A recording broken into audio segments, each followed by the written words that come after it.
Hello, everyone, and welcome to the Vegas Legal Magazine podcast. I'm Mark Fierro with Vegas Legal Magazine publisher Tyler Morgan. Jeff Haney has the day off. Thank you so much for joining us today.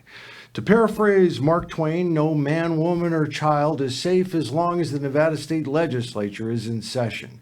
The good news, we're safe. The legislature shut down, finito.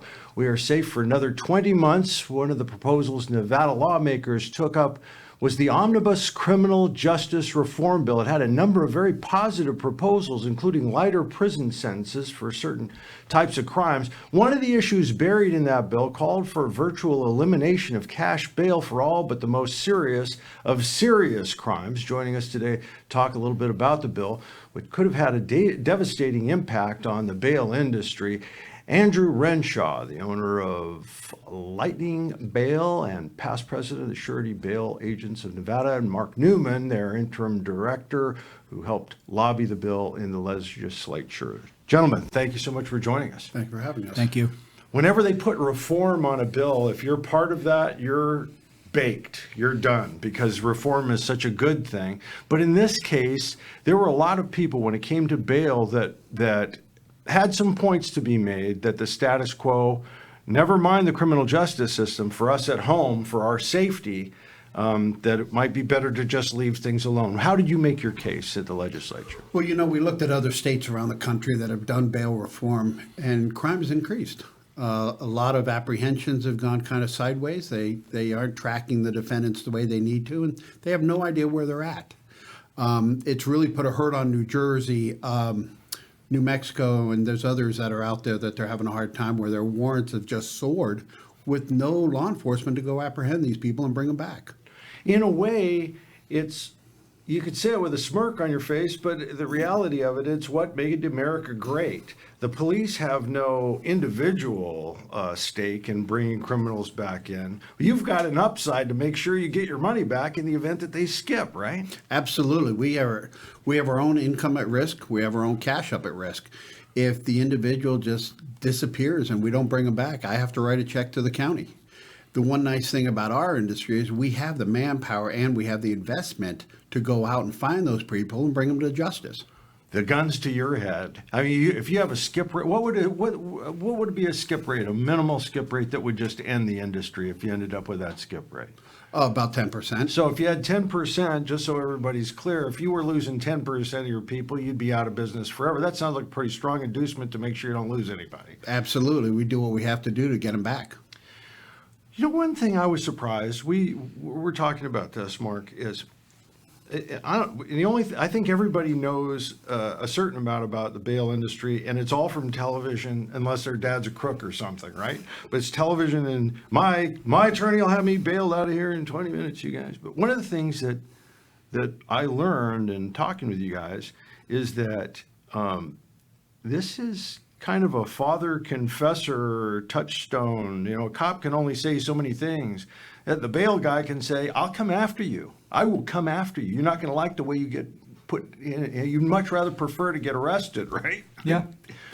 So they walk these guys through what's going to happen in the event, and this is when you show up, this is how often you check in with me, or you're no longer my friend.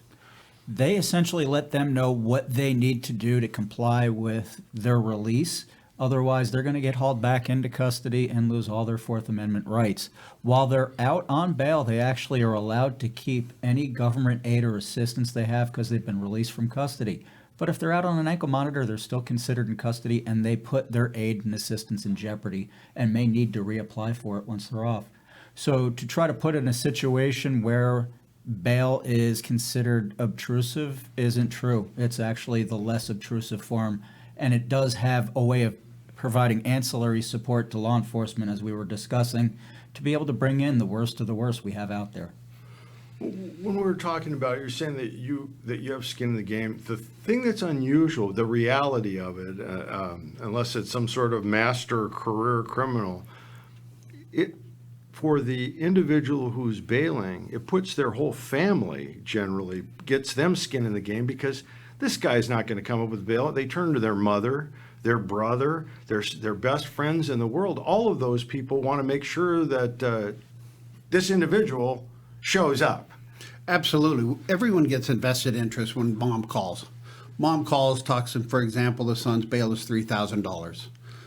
Mom signs a contract taking responsibility for the $3,000, and she pays the premium just like you would on an insurance policy. Now, our job is, once he gets out, is to instruct him how to get through it. We're there for the whole long haul. We're there for the whole process. Now, if a defendant misses a court date due to a flat tire, or something like that, it's our job to get him back in custody, and we don't charge for that. We just help him get back into custody. Get back into court, get it resolved, so he doesn't have to go back to jail. Here's a good one I had 2 days ago. Gentleman called me from jail. He had a $3,000 bail that the wife was about to come down and bail him out, but he went to court instead that morning. And a judge erased his bail and put him on an ankle monitor. The difference between us and that ankle monitor is I had to inform him that he might be in custody for an additional 2 weeks waiting for an ankle monitor to become available for him. Where bail, he would be back at work the next day with his family, taking care of them, paying his rent, doing what he needs to do in society. And while he's out, he's going to court, taking care of the matters, getting into a rehab, getting into an anger management class, whatever the judge orders him to do, he can go to during that process, and he's not locked up. He's not waiting, because sometimes these monitors are more expensive than bail. And when the mom comes to me, she doesn't always have the money to pay for the premium. We work out payment programs. We really work with our community members to do what we have to. I mean, everyone is not John Dillinger. We have clients that are just in the wrong place at the wrong time, doing the wrong thing at that moment. And our job is to get them back on track, get them through the process where it doesn't hurt everyone in their family. So everything you're saying sounds great. So what was the legislature trying to accomplish with this bill? Mark, you want to do that There with you? is a national push to use these pretrial risk assessment tools and create an additional bureaucracy within the court system. Essentially, the judge is not arraigning the victim or arraigning the perpetrator or the alleged criminal in the situation. You have a bureaucrat that is sitting there asking questions and expecting the perp to be able to answer honestly while they're in a scared situation and they don't really know what's going on. Somebody that is not used to the system, it's more terrifying than somebody who's been through it more. However, while they're getting through the point and they're asking these questions, okay, how long have you lived in the community? 30 years, okay. Do you have any family nearby? Yes, okay. Do you currently have a job that you have to be at? Yes. If they've answered any of those questions dishonestly, they've gained the system and they've used this as a way of getting out without having any skin in the game and being invested in it financially. However, when you're looking at the system and you're looking to say that there's a problem, it's really good to point the finger at a faceless industry and say they're the bad guys. When the reality is, most people aren't aware bail agents are actually a form of an insurance agent.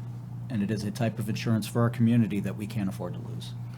Just like the one thing that I found very interesting when you look at it, it's this kind of legal gray area because you can't punish somebody who hasn't been convicted of anything. The only reason that you can hold them is because you believe they're going to take off.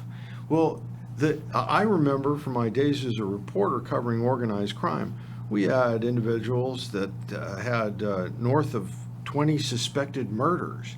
They would always get bail, and the reason they would always get bail is because you couldn't deny them bail, and the reason you couldn't deny them bail is because they always showed up. They all, irrespective of how serious the criminal allegation was, no matter how serious the charge was, they always showed up, and therefore you look at the judge and you go, Your Honor, you can't penalize the guy. He hasn't been convicted of anything. Those other things that you're talking about, he wasn't convicted of those. But when he was facing those charges, he showed up on court Monday morning.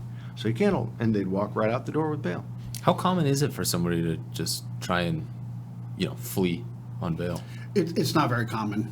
We might have one or two a month we bail out that actually are scared and they don't want to go. But most of them, as soon as we explain the situation, what they're going through, what they're looking at, they get a lot more calm and normally will go back to court. Once in a while, though, you have someone that falls through the crack that has warrants all over the state, all over the country. The state hasn't picked up on that. I bail him out. 10 minutes later, I find out he's wanted everywhere. And that's a guy that's going to disappear. The way the system is set up now, describe not only, you went into it a little bit, but exactly how much is paid? Let's use $100,000. So the judge sets bail at $100,000. Describe not only what the family has to do, but how you make money from that, so that everybody, we're saying nobody understands it. Well, let's hear it. Let's hear how we understand it. Well, let's not use $100,000. That is a huge amount here in Las Vegas. Let's say $10,000. Yeah. That's a common second, third DUI, things like that, something someone's been into. Under state law, we have to charge 15%. Every bail bond state must charge the same amount. It's in our state statute. We follow it to a T. From there, we normally get a co-signer involved, which is mom, dad, brother, sister, sometimes a work or a boss. They'll step up and they'll sign on a contract, taking responsibility for the $10,000.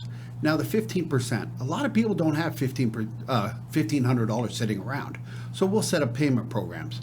Example, one yesterday, a gentleman walked in with $600. He proved that he had a good job. He was he was a community member.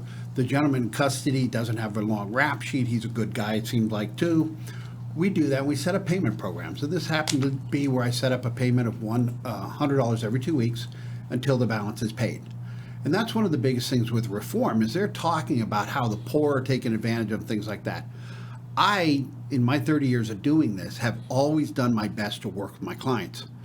When a family member is ready to step up and take responsibility for that person, it's normally a good bond. The only time I'm not able to help someone is when he's burnt every single bridge he's ever had in the world and no one will help him. In those situations, I can't help. The end of the road. The end of the road. But when the family member steps up and does it, we can help them.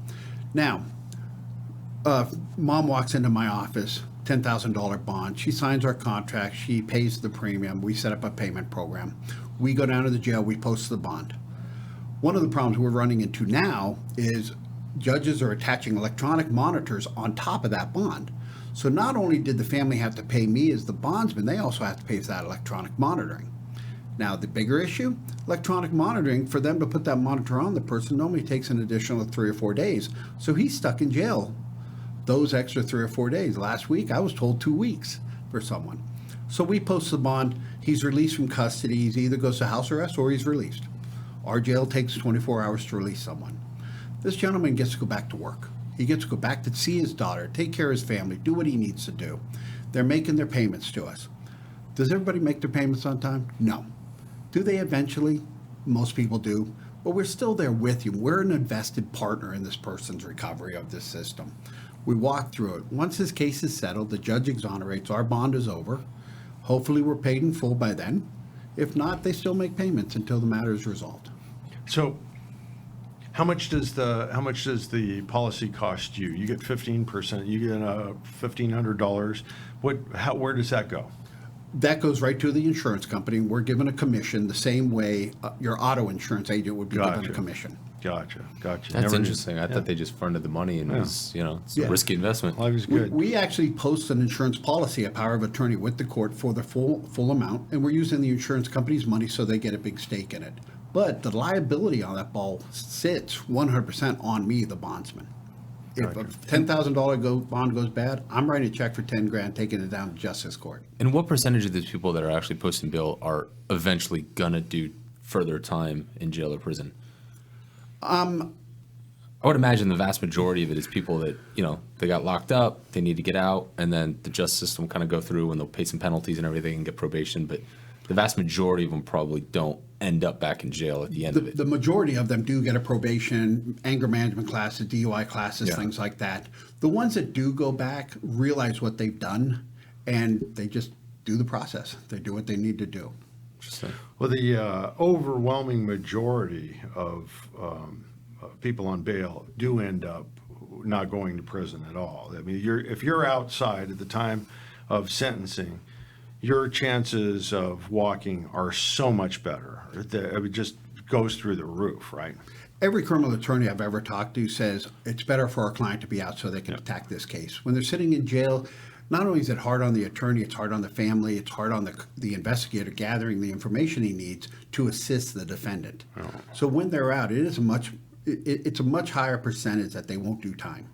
When we cover, when I was a reporter, we covered big cases, and now I do litigation support and jury selection. So when we get there for our case, many times we're taking up the rest of the day, but there was a morning calendar, and there's this group of people, and they're sitting in the jury box, and they aren't jurors, and they're in jumpsuits, and you look at them and you go, you guys are going to stay there for a really long time because you look like you belong in jail. And it has to be hard on a judge's mind to be able to divorce themselves, having seen that person 5 or 6 times in jail jumpsuit, and now they show up one day in a clean shirt and go, okay, I'm here to be sentenced as a peer. And it's not a good outcome.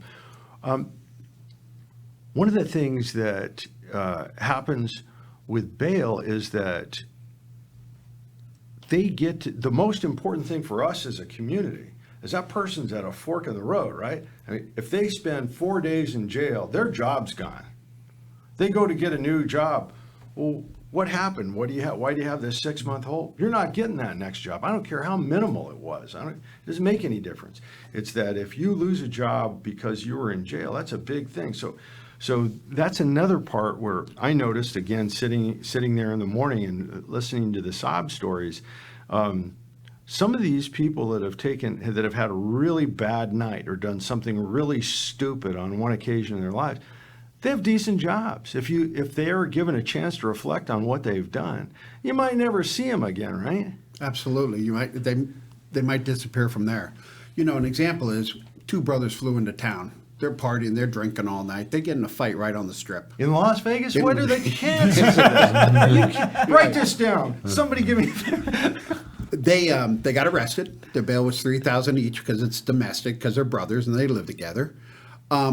By the time I got to them, they were put on house arrest. House arrest took them a week to put monitors on, but they don't even live here before anyone realized that they were going to need monitors. They both lost their jobs. Where if they were able to hire me immediately, I would have had them out in 24 hours back on a plane back home. And people are like, well, they're going back home, they're never going to come back. That's not true. People don't want to come back to Vegas. Even though they did something stupid once, they want to come back. If they have that warrant, they can never come back. And our job is to help facilitate that, to teach them what they need to do, tell them they need to hire an attorney so they don't need to come back. Find them the resources they need to handle this matter, even when they live in Chicago or Florida, things like that, because, everyone that gets arrested here is not a local. Yeah, that's for sure. And, again, going back to the broader community picture, you're talking about, a young person, when they take that fork in the road and they've taken 5 steps down because of an arrest or they've lost a job due to incarceration, no matter how brief. You may be talking about hundreds of thousands of dollars in lifetime earnings different. It truly is. It's the difference between having a degree and not having a degree, or a lot of the other big life-changing things. But it really is.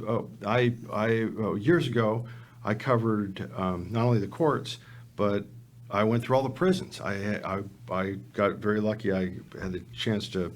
I don't know how lucky, but I talked to a lot of the very, very high-profile criminals once they were inside.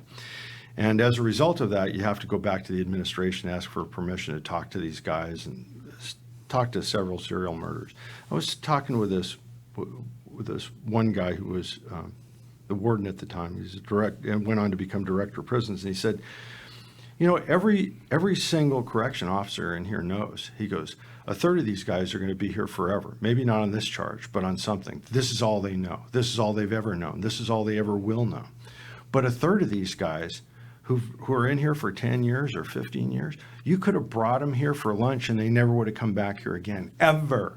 And it seems like this is the first stop in maybe having that person never go to the big house and stay there for multiple years after that. It's just like their first chance. I look at this. I get involved in every one of my defendants' families and their lives. I really do. I mean, I have a long following in the recovery community. So when someone's arrested on a second or third DUI and the mom's crawling on my shoulder, I'm going to give her the resources she needs, one, to take care of herself, but also take care of her son and lead him down that path. I have had experiences where I bailed someone out, and this just happened a couple of days ago. I bailed this gentleman out 15 years ago, and he actually went to prison for 10 years. And I have still seen him, because he'll stop at the bus stop across my office, come in and say hi. and say, you know, my life's back on track. And I really get excited by that because not only is his life on track, his daughter's life's on track because she missed him for 10 years. And, you know, they're a happy family again. And that is so wonderful to see. And you're absolutely right. I have dealt with people who do 5 and 10 years, get back out, do it again. And I bail them out again. And we keep that system going to where they just feel more comfortable in prison than they do outside. It's interesting because part of the criminal justice system or the prison system, I'm sorry, is to rehabilitate. And I never really thought of the bail portion of it as being sort of the starting point of the rehabilitation process for a lot of people. So moving forward, what do you guys do to make sure that you don't get reformed in the next legislature? We'd actually like to be a part of the dialogue moving forward, and the fact that everybody in the bail industry has some very unique knowledge to be able to bring to the table and contribute in the process. And I'd actually like to look at one current situation explaining what's wrong with the system as we have it right now, would be the murder of the 74-year-old man who was shoved off the bus by the 25-year-old woman, and all he did was ask her to be nice after she got on the bus and was belligerent. The DA admitted that she shouldn't have been allowed out on a lower bond with ankle monitoring and should have probably been held on a higher bond and possibly even kept in custody due to the egregious nature of the crime and the fact that the victim was a senior citizen. They used the pretrial assessment tools instead of the judge making the discretion, and this is what the result was. She got allowed out on an ankle monitor. Even the district attorney has said this is not supposed to happen. We need to get these tools out of the equation and allow the judges we elect for their experience and their education to do their job. One of the things a judge is able to see that you're not going to get by checking a form, they can look at somebody and tell by their posture if they've possibly been to prison before, or possibly if they're a sexual abuse victim. They can actually make that call and approach it from a different way and try to actually figure out how to treat that person and get them some help, even though they might have been accused of a crime. They also do need some help as well. And we want to be a part of the dialogue and making sure it's an efficient supervisory system that winds up being effective for the whole community. So all the various bail bonds businesses out here, I know you guys tend to sort of be located very close to one another, but are you guys somewhat, do you keep open dialogue amongst each other? I mean, do you guys talk much, even though you're competitors? I bet you do now. Like if you guys, like, do You you almost see, all went down. I mean, like, can you guys come together and really try and get together for calls like that? Is that something you can see? You know, I've been in the bail business on and off 30 years here in Vegas. I took a small stint to go back into law enforcement, but I came back to the bail industry. And because of, it's like any other group. You get the attorneys, they have the bar. You get the realtors, they have their system and all that. Bail, that's what we're trying to develop now. There's a small group of us that have a really good organization. We're really dialoguing. We're doing what has to happen. But like any other industry, it always takes chaos or devastation to get us to where we're at. And we've really started our dialogue now, and it is time for us to get involved. I mean, I was involved back in the early 90s to where we actually sat with the legislation and passed certain bills that not only helped our community, but kept us in line. And that's the kind of thing that needs to happen. I mean, we're like any other industry. We need to be regulated. Do we need to be regulated so hard that we can't do business? Absolutely not. But we need to be regulated, and we need to work with the community, the courts, and the legislature to make it a better system. Right now, the way we're looking at it is we're looking to move forward as a group. Our association is strong. We're good. We're looking to move forward as a group to better not only what we do, but how the community views us and how the community can benefit from us. We have a lot of issues out there. Seems like you have a great viewpoint of the matter too, different than most people, especially in the public eye. So I'd imagine that would lend to, a great resource, especially for the judges, like you were saying, that you guys can get involved in some more of those and kind of help, guide some of the laws and the way the court system works. Here's a bit of inside perspective, because I talked with you guys about the possibility of doing some work with you. And I would say, I'm interested in hearing this from your perspective as well, but it sounded as if there was a very good possibility that this entire industry would have been wiped off the face of Nevada, right? I was prepared for that. I've been around the industry a long time. I have shared a lot of my time between both Nevada and other states back east as a consultant for friends and things like that. And I was ready to close my doors. That would have happened. I had told numerous friends, I've got other industries I can go into, but there's about 300 people out there that are licensed that have nowhere to go. And I've seen a lot of people talk about it, things like that. Other people are just putting their agencies up for sale.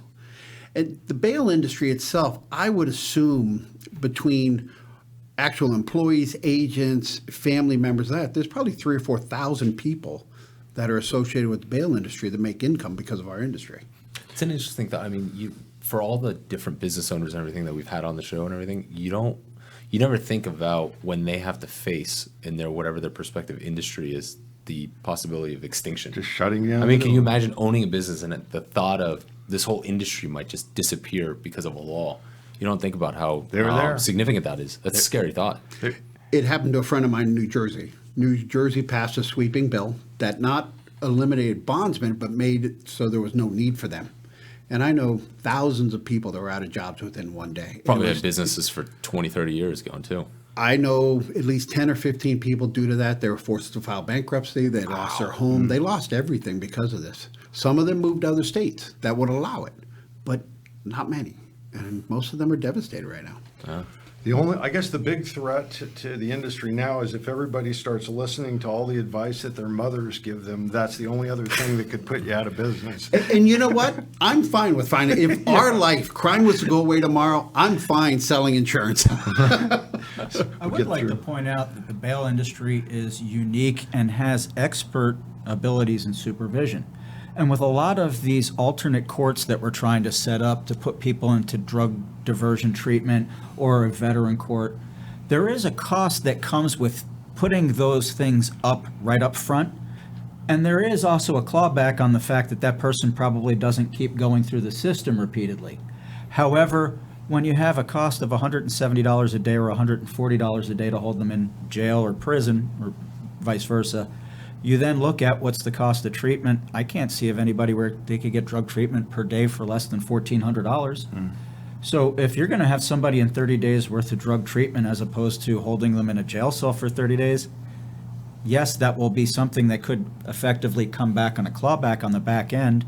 But we're still in the throes of the opiate epidemic, and we have some people that really wouldn't be criminals that became hardened criminals because they got addicted to a substance. Quick enough. And we need to actually look at this whole system over a 10-year period and factor in when we resolve the lawsuits for the opiate epidemics and apply that money into our prison system and our homeless and come up with what our real numbers are going to be moving forward and what our real criminal aspect is out there. Thank you so much. And with that, we call it a day. The Vegas Legal Magazine podcast. I want to sincerely thank you and Marc Newman for joining us today. Tyler Morgan, publisher of Vegas Legal Magazine. Remember to like and share the Vegas Legal Magazine podcast on Facebook. Also catch us on YouTube, iTunes, or Stitcher. And for all of you out there with a story idea, an axe to grind, get hold of Vegas Legal, the leading magazine in the Southern Nevada legal market. You can call Tyler at 702-222-3476. See, I told you. Reach out, tell us, tell your friends. Have a good one. We're out of here.